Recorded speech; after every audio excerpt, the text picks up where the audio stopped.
தி mirror media நேயர்களுக்கு வணக்கம்.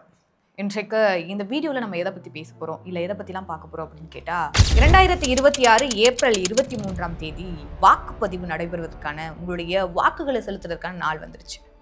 ஆனால் இந்த இடத்துல தமிழ்நாடு அரசியலில் 4 முனை போட்டியாக இருக்குன்னு சொன்னதெல்லாம் மாறி 5 முனை போட்டி இருக்கிறதுக்கான வாய்ப்புகளும் இருக்குன்னு இந்த பக்கம் சசிகலா அவர்களும் ராம்தாஸ் அவர்களும் ஒரு கூட்டணியை அறிவிச்சாங்க.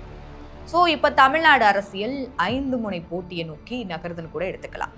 ஸோ இந்த இடத்துல ஒவ்வொரு கட்சிகளும் இல்லை இந்தியா கூட்டணி என்டிஏ கூட்டணின்னு தன்னுடைய கூட்டணி கட்சிகளுக்கு எத்தனை தொகுதிகளை கொடுக்கலாம் அப்படின்ற பேச்சுவார்த்தைகள் ஒரு புறம், அதாவது மனஸ்தாபங்களோடு நடந்துக்கிட்டே இருக்குன்னு கூட சொல்லலாம். ஒரு புறம் டெல்லிக்கு போனாலும் கூட இன்னும் பேச்சுவார்த்தை என்டிஏ கூட்டணிக்கு முடிவே பெறலை. இங்கே யாருக்கு அதிகமான தொகுதிகள் வழங்கப்படணுன்ற கேள்விகளும் அடுத்தடுத்து எழுந்துக்கிட்டே இருக்கு. இந்த பக்கம் நாம் தமிழர் கட்சி 234 தொகுதிகளுக்கும் வேட்பாளர் அறிவிச்சு தேர்தல் அறிக்கைகளையும் அறிவிக்க ஆரம்பிச்சிட்டாங்க. இந்த பக்கம் டிவிக்கே தன்னுடைய 234 தொகுதிகளையும் தனிச்சு தான் போட்டி, யாரு கூடயும் கூட்டணி இல்லை. இந்த கூட்டணிகளுக்கெல்லாம் முற்றுப்புள்ளி வைக்கும் விதமா ஒவ்வொரு ஸ்டேட்மெண்ட்ஸா அடுத்தடுத்து வந்துச்சு. ஏன்னா 90 சீட் கொடுக்குறேன்னு சொன்னாங்க, துணை முதலமைச்சர் பதவி கொடுக்குறேன்னு சொன்னாங்க. இதெல்லாம் விட்டு தள்ளிட்டு தனிச்சுதான் போட்டின்ற இடங்களையும் வந்து நிற்கிறாங்க. இங்க களம் யாருக்கு சாதகமா இருக்கும், இல்லை யார் யாரெல்லாம் ஒன்றிணைந்து செயல்பட்டா இன்றைக்கு ஆளக்கூடிய அரசுக்கு எதிர்வினை ஆட்டக்கூடிய செயல்கள் நடக்கும் அப்படின்ற கேள்விகள் பலருக்கும் இருக்கலாம். ஸோ இங்க ஒரே ஒரு எதிரியா இருக்கக்கூடிய ஆளும் கட்சியை இதுக்கப்புறம் இவங்க தொடர வேண்டான்னு நினைக்கக்கூடிய கட்சிகள் பலரும் ஒரே புள்ளியில சேர்ந்து இணைந்து ஓடக்கூடிய விஷயமும் நடக்கலாம். என்னவா வேணாலும் அரசியல் களம் மாறுறதுக்கான வாய்ப்புகள் இருக்கு. ஏன் இந்த கூட்டணி கட்சிகள் இன்னும் தனது கூட்டணி கட்சிகளுக்கு இருக்கக்கூடிய விசிகாவா இருக்கட்டும், சிபிஎம்மா இருக்கட்டும், சிபிஐக்கு 5 இடங்கள்னு சொல்லி திமுக முற்றுப்புள்ளி வச்சு முடிச்சுட்டாங்க. சிபிஎம்மும் விசிகவும் தொடர்ந்து இழுபறியில போயிட்டே இருக்காங்க. கிட்டத்தட்ட சிபிஎம் 4 முறைக்கு மேல பேச்சுவார்த்தை நடத்திக்கிட்டே இருக்காங்க திமுக கூட்டணி கூட. விசிக்கே தொடர்ந்து 4 நாட்களா பேசிக்கிட்டு இருக்காங்க. ஸோ இந்த இடத்துல இந்த கூட்டணிக்கான பிரச்சனைகள் தான் என்ன அப்படின்னு விஷயம் தொடர்ந்து இந்த வீடியோவில் முழுசாக பார்க்கலாம். இந்த பக்கம் என்டிஏ கூட்டணின்னு எடுத்துக்கலாம். என்டிஏ கூட்டணிக்கு கடந்த 2 நாட்களுக்கு முன்னாடி இபிஎஸ் அவர்கள் டெல்லிக்கு போகிறாரு. டெல்லிக்கு போனதுக்கப்புறம் அமித்ஷாவையும் மீட் பண்ணுறது தகவல் வருது. ஸோ அந்த இடத்துல இபிஎஸ் அவர்கள் மட்டும் தமிழ்நாட்டிலேருந்து போகாமல் டிடிவி தினகரன், அன்புமணி ராமதாஸ் அவர்களும் போயிருக்காங்க. ஸோ இப்போ இங்கே அதிமுக என்டிஏ அப்படின்னா அதிமுக தலைமையில் தான் கூட்டணின்றது எல்லாருக்கும் தெரியும். ஸோ அப்படின்னும் போது ஏன் அதிமுக இங்க தானே இருக்காங்க, அப்போ அங்கிருந்து பிஜேபியா இருக்கக்கூடிய இல்ல என்டிஏ இங்க பேச்சுவார்த்தை நடத்தலாம்ன்ற விமர்சனங்களும் அடுத்தடுத்து வந்துச்சு. ஸோ அப்படின்னும் போது அதிமுக சார்பில் இருந்து அதுக்கு இந்த விமர்சனத்துக்கு முற்றுப்புள்ளி வைக்கும் விதமா, ஏன் நீங்க காங்கிரஸ் கூட கூட்டணி வைக்கும் போது 2011 கால் கடுக்க கலைஞர் கருணாநிதி அவர்கள் வெயிட் பண்ணது உங்களுக்கு தெரியாதா அப்படின்ற கேள்விகளையும் விமர்சனமா வச்சாங்க. ஸோ பியூஷ் கோயல் அவர்கள் நேற்றைக்கு தமிழ்நாடு இங்க என்டிஏ கூட்டணிக்கு அதிமுகக்கு இத்தனை தொகுதிகள், பாஜகக்கு இத்தனை தொகுதிகள், அமமுகக்கு இத்தனை தொகுதிகள், ஜி.கே. வாசனுக்கு இத்தனை தொகுதிகள், புரட்சி பாரதத்துக்கு இத்தனை தொகுதிகள்னு எடுக்கக்கூடிய இடத்துல இருக்கக்கூடிய விஷயங்கள் எல்லாம் பியூஷ் கோயலுடைய பயணம் ரத்து செய்யப்பட்டதுனால. ஏன் அந்த பயணம் ரத்து செய்யப்படுது அப்படின்னு கேட்டா, அங்கே டிடிவி தினகரனும் அன்புமணி ராமதாஸ் அவர்களும் டெல்லியிலே இருப்பதனால அந்த பயணம் ரத்து செய்யப்படுச்சு. ஸோ ஒருவேளை நாளைக்கு இதுக்கான முற்றுப்புள்ளிகள் வர்றதுக்கான வாய்ப்புகள் இருக்கு. அதிமுக தலைமையில தான் எங்க தமிழ்நாட்டில் கூட்டணி அப்படின்னு எல்லாருக்குமே தெரியும். அப்படின்னும் போது அதிமுக தன்னுடைய தொகுதிகளை இல்ல தனக்கு பலம் வாய்ந்த தொகுதிகளா இருக்கக்கூடியதை கேட்டு வாங்கும். அதிகமான சீட்டுகளை கொடுத்தா மட்டும்தான் அதிமுக இங்க திருப்தியும் அடைய ஆரம்பிக்கும். அதிமுக என்டிஏ கூட்டணி ஒரு புறம் இருந்தாலும் கூட இந்த பக்கம் இந்தியா கூட்டணியில சிபிஎம்முக்கு 6 இடங்கள் கேட்டு இல்ல 5 இடங்கள் தான் முடிவு பெறப்படும் அப்படின்னு சொல்ற இடங்கள்ல இன்னும் இழுபறியிலே போயிட்டு இருக்கு. சிபிஎம்முக்கும் திமுகவுக்கும் இடையான பேச்சுவார்த்தை குழு பேசிக்கிட்டே இருக்காங்க. எங்களுக்கு முழுமை அடையல, நாங்க சிஎம் பார்த்து பேசுறோன்ற இடத்துல இருக்காங்க சிபிஎம். ஸோ இது ஒரு புறம் இருந்தாலும் கூட விசிக்கு கடந்த 4 நாட்களா அந்த கூட்டணி பேச்சுவார்த்தை ஸ்டார்ட் ஆயிடுச்சு. விசிக்கே பல இடங்கள்ல திமுகவுக்கு ரொம்ப பெரும் அரணா தான் இருந்திருக்கு.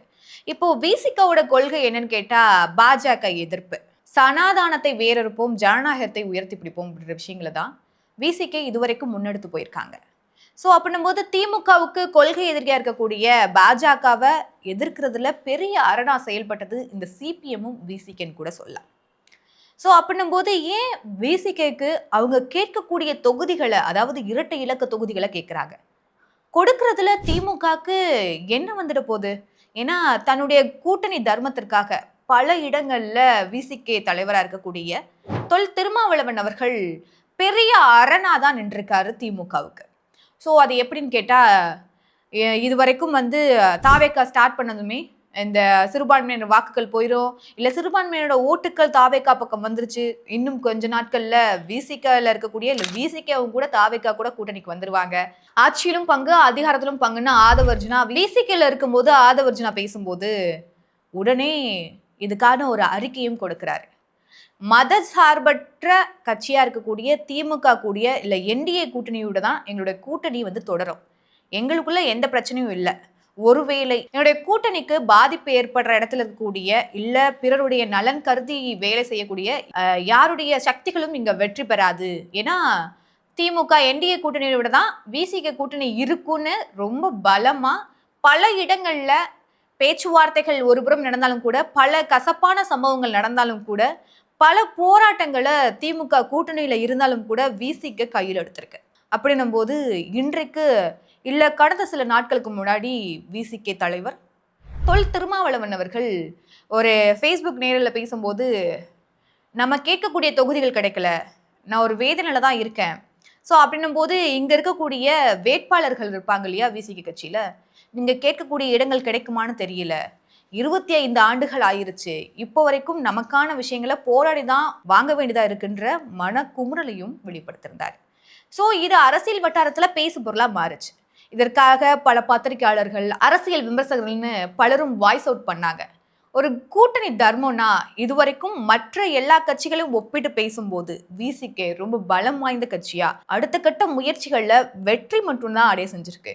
அப்படின்னும் போது கூட்டணி கட்சியா இருக்கக்கூடிய விசிகேக்கு அவங்க கேட்கக்கூடிய தொகுதிகளை கொடுக்கறதில்ல, திமுகக்கு என்ன வந்துட போகுது அப்படின்ற கேள்விகளும் இங்க தொடர்ந்து சமூக வலைதளங்களை கூட எழுப்பிக்கிட்டு வரதை நம்ம பார்க்க முடியுது. ஸோ அப்படின்னும்போது திமுக இங்க ஏன் தாமதம் செய்யறாங்க, ஏன் இவ்வளவு தாமதங்களோட பேச்சுவார்த்தை போயிட்டே இருக்கு அப்படின்னு கேட்டா, இன்றைக்கு திமுகவில் ஓபிஎஸ் அவர்கள் ஒரு பக்கம் வந்து இணைஞ்சாரு, தேமுதிகக்கு ராஜ்யசபா சீட்டோட இன்னும் வரைக்கும் அவங்களுக்கு எத்தனை சீட்டுன்றதை வெளிப்படையா திமுக அறிவிக்கல. அப்படின்னும் போது 3 முறை சிஎம் இருந்த ஓபிஎஸ் அவர்கள் ஒரு புறம் வந்துட்டாரு. மக்கள் நீதி மையம் 2021 பல எதிர்ப்புகளை செய்தாலும் கூட இன்றைக்கு திமுக கூட கமலஹாசன் அவர்கள் இருக்காங்க. இங்க தொகுதிகள் பிரிச்சு கொடுக்கறதுல பல பிரச்சனைகள் இருக்கு. இங்க அந்த கூட்டணி பேச்சுவார்த்தைக்கான குழு, அதாவது மூத்த அரசியல்வாதிகளா இருக்கக்கூடியவர்கள் பல கட்ட பேச்சுவார்த்தைகள்ல முன்னிறுத்தி போயிட்டே இருக்காங்க. ஒரு சில இடங்கள்ல முரண்கள் ஏற்பட்டாலும் கூட இல்ல நாங்க சிஎம்ஏ பார்த்து பேசிக்கிறோன்ற இடத்துலதான் இருக்காங்க கூட்டணி கட்சிகள். இப்போ வரைக்கும் ஒருவேளை திமுக விசிகேக்கு அவங்க கேட்கக்கூடிய தொகுதிகளை கொடுக்காம இல்ல இத்தனை தொகுதிகள் தான் கொடுக்க முடியும் அப்படின்ற இடத்துல வந்து நின்றாலும் கூட கடைசி இடத்துல திமுக கூட்டணியை உடைக்கும் வேலைகளை இந்த கூட்டணி கட்சிகள் செய்யவே மாட்டாங்க. ஏன்னா இவங்களுக்கெல்லாம் ஒரே ஒரு கொள்கை எதிரியா இருக்கக்கூடிய பாஜகவை தமிழ்நாட்டுல காலூன்றவே கூடாது அப்படின்ற விஷயங்களை தான் எடுத்துட்டு போவாங்க. அப்படின்னும் போது இந்த கூட்டணி முறிவடையுமா? ஏன்னா இந்த இடத்துல வேல்முருகன் அவர்கள் வெளியேறினார். ஸோ அப்படின்னும் போது இந்த கூட்டணி முறிவடையுமா, சிபிஎம் என்னவாகும், விசிகே என்னவாகுன்ற கேள்விகளுக்கெல்லாம் கண்டிப்பா நாளைக்கு முடிவு பெறும். ஆனா இதே இடத்துல தாவேக்கா கிட்ட நம்ம நடத்தக்கூடிய ஒவ்வொரு நேர்காணல் மூலமா என்ன தெரிய வருதுன்னா, ஒரு இளைஞர் சமுதாய இல்ல இளைஞர் பட்டாளத்தையே வந்து அரசியல் படுத்திருக்கு அப்படின்னு தான் சொல்லணும். இளைஞர்களை அரசியல் படுத்தினதுல கடந்த 2 வருடங்கள்ல பெரிய புரட்சியும் தாக்கத்தையும் தான் ஏற்படுத்தியிருக்காரு விஜய் அவர்கள். ஸோ விஜய் அவர்கள்னு மட்டும் நம்ம எடுத்துக்க முடியாது, அந்த கட்சியை சார்ந்து இயங்கக்கூடிய நபர்களா இருக்கக்கூடிய பலரும் இங்க அரசியல் படுத்திக்கிட்டே இருக்காங்க. ஒவ்வொரு இடத்துலையும் ஒவ்வொரு கோட்ஸ் வச்சு பேசும்போது கூட அதை ஃபாலோ பண்ணிக்கிட்டே இருக்கக்கூடிய யங்ஸ்டர்ஸ், அது மட்டும் இல்லாம இங்க மகளிரோட பெரும்பான்மையான ஓட்டுக்கள், விஜய் ரசிகர்களா இருந்து வரக்கூடிய பெண்கள் இப்பொழுது விஜயினுடைய தொண்டர்களா மாறி இருக்காங்க, அந்த கட்சிக்கு ஒர்க் பண்ணக்கூடிய இடத்துல வந்திருக்காங்க. ஸோ அது மட்டும் இல்லாம இங்க சமூக வலைதளங்கள்ல இந்த அதாவது 2K கிட்ஸு இல்லை ஜென்சி இவங்களுக்கெல்லாம் வந்து ஓட்டுற ஐடியே இல்லை, இவங்களுக்கெல்லாம் எப்படி இது வாக்குகளா மாறும், விஜய் எப்படி வெற்றி பெறுவாரு அப்படின்ற கேள்விகள் இருந்து. ஸோ அப்படின்னும் போது நாங்கள் ஒரு நபர்கிட்ட பேசும்போது அவங்க சொல்றாங்க, நாங்கள் பேசக்கூடிய நபர் அதிமுகவை சேர்ந்தவராக இருந்தார், ஸோ அவர் தன்னுடைய கட்சியில் நான் பயணம் பண்ணும்போது 12 வயசு. ஸோ அப்படிங்கும்போது எனக்கு இருக்கக்கூடிய அன்றைக்கு இருந்த மூத்த தலைவர்களாக இருந்த ஜெயலலிதா அவர்கள், எம்ஜிஆர் அவர்கள்னு எனக்கு எல்லாருமே வந்து என்ன சொன்னாங்கன்னா, உனக்கு 12 வயசுன்னு நீ ஃபீல் பண்ணாத. ஸோ 12 வயசு இளைஞனாக இருக்கக்கூடிய உனக்கு உன்னுடைய அம்மா கிட்டேயோ அப்பா கிட்டேயோ பேசி, இல்லை குடும்பம் சார்ந்த நபர்கள்கிட்ட பேசி, உன்னுடைய ஒரு ஓட்டு மட்டும் இல்லாமல் உன் குடும்பம் சார்ந்து இல்லை ஊர் சார்ந்து அந்த தெரு சார்ந்து வாக்குகளை நீ நம்மளுடைய கட்சிக்கு எடுத்துகிட்டு வர முடியும் அப்படின்ற விஷயங்களை பண்ணலாம் அப்படின்ற விஷயங்களும் சொன்னார். ஸோ அதே மாதிரி தான் இங்கே இருக்கக்கூடிய யங்ஸ்டர்ஸ்க்கு உங்களுக்கு ஓட்டு இல்லைன்னா என்ன, உங்களுடைய குடும்பம் சார்ந்த ஓட்டுக்களை விஜய் அவர்களுக்கு வாக்குகளை மாற்ற முடியும் அப்படின்ற இடங்கள்ல தான் இளைஞர்கள் இங்கே இயங்கிக்கிட்டு இருக்காங்க. அது மட்டும் இல்லாமல் நீங்கள் விஜய் அவர்கள் அப்படின்னு எடுத்துக்கிட்டா ஒவ்வொரு குற்றச்சாட்டு நடந்ததுக்கு அப்புறம் ஸோ அவர் மேலே திணிக்கப்பட்டிருக்கிற குற்றச்சாட்டுகளுக்கு அடுத்தடுத்த மீட்டிங்ல அதுக்கு பதில் சொல்ற விதமா ஒவ்வொரு விஷயங்களும் பண்ணுவாரு. ஏன்னா இவர் கம்மியான டியூரேஷன் பேசுறாரு, பெருசா அரசியல் பேசல அப்படின்ற இடத்துல அடுத்த ஒரு மீட்டிங்ல அதிகமான நேரங்கள் பேசுறது, இல்ல அரசியல் புரிதலோடு இந்த விஷயங்களுக்கு இதுதான் தீர்வுன்ற இடத்துலையும் எடுத்துட்டு வருவாரு. ஸோ அது மட்டும் இல்லாம விஜய் அவர்கள் இங்க எடுத்துக்கிட்டா ஒரு தவறு நடந்துருச்சு, இல்ல தாவேக்கால இந்த கரூர் மாதிரியான ஒரு அசம்பாவிதம் நடந்துருச்சுன்னா அந்த விஷயங்கள் நடக்காம என்னென்ன பண்ணலான்ற விஷயங்களையும் அடுத்தடுத்த கூட்டங்கள்ல, மாநாடுல, மக்கள் சந்திப்புல நடத்திக்கிட்டே வரதை பார்க்கலாம். ஏன்னா பெரும் பாதுகாப்போடையும் அது நடைபெறதையும் இங்க கண்கூடா பார்க்கக்கூடிய செய்திகளும் வந்துகிட்டே இருக்கு. 2026 அரசியல் களம் ரொம்ப அதிரிபுதிரியான, இல்ல யாரெல்லாம் வெற்றி பெறுவாங்க, ரொம்ப டஃப் காம்படிஷன் தான் நடக்க போகுது. அப்படின்னும் போது இங்க தாவேகா ஒரு புறம் செயல்பட்டுக்கிட்டே இருந்தாலும் கூட இன்னொரு புறம் நாம் தமிழர் கட்சியில் சீமான் அவர்கள் கடந்த நாட்களில் தேர்தல் அறிக்கையை ரிலீஸ் பண்ணுறாரு. அந்த தேர்தல் அறிக்கை என்னவா இருக்குன்னு கேட்டால், ஆடு மாடு வளர்க்குறத அரசு பணியாக மாற்றுவோம், அதாவது வெளிநாட்டிலேருந்து எடுத்துகிட்டு வரக்கூடிய மாடுகளுக்கு இங்கே அனுமதி கிடையாது. ஸோ அது மட்டும் இல்லாமல் அதாவது வெளிநாட்டில் வாழக்கூடிய தமிழர்களுக்கு தபால் மூலமாக வாக்குகள் செலுத்தலாம். தமிழ்நாட்டில் 5 தலைநகரங்களாக செயல்படலாம். அதாவது சென்னை, திருச்சி, கோவை, மதுரை, குமரின்னு சொல்லி செயல்படும். அதுக்கும் ஒவ்வொரு டிஸ்ட்ரிக்ட்க்கும் ஒவ்வொரு அதிகாரங்கள் வந்து பிரித்து கொடுக்கப்படும். ஸோ அன்பான சர்வாதிகார ஆட்சி தான் தமிழ்நாட்டில் நடக்கும் அப்படின்னு சொல்லியிருக்காங்க. ஏன் இதை சீமானவர்கள் சொல்கிறாரு அப்படின்னு கேட்டால், கிட்டத்தட்ட 2010 அந்த கட்சி தொடங்கி 2016 முதல் சட்டமன்ற தேர்தலை சந்திக்கிறாங்க. அந்த முதல் சட்டமன்ற தேர்தலில் 1% வாக்குகளை எடுக்கிறாங்க. 2016 1.1%, அதாவது 1% ஓட்டுகளை எடுக்கிறாங்க. அதுக்கப்புறம் 2019 3.9% வாக்குகள் எடுக்கிறாங்க. 2021 6.58% வாக்குகள் எடுக்கிறாங்க. 2024 8% வாக்குகள் எடுக்கிறாங்க. சீமான் அவர்கள் தன்னுடைய தேர்தல் அறிக்கையில அன்பான சர்வாதிகார ஆட்சி நடக்கும் அப்படின்னு சொல்றதுக்கான காரணம், தன்னுடைய கட்சியை அடுத்தடுத்து அவர் முன்னேற்றி எடுத்துட்டு வந்திருக்காரு.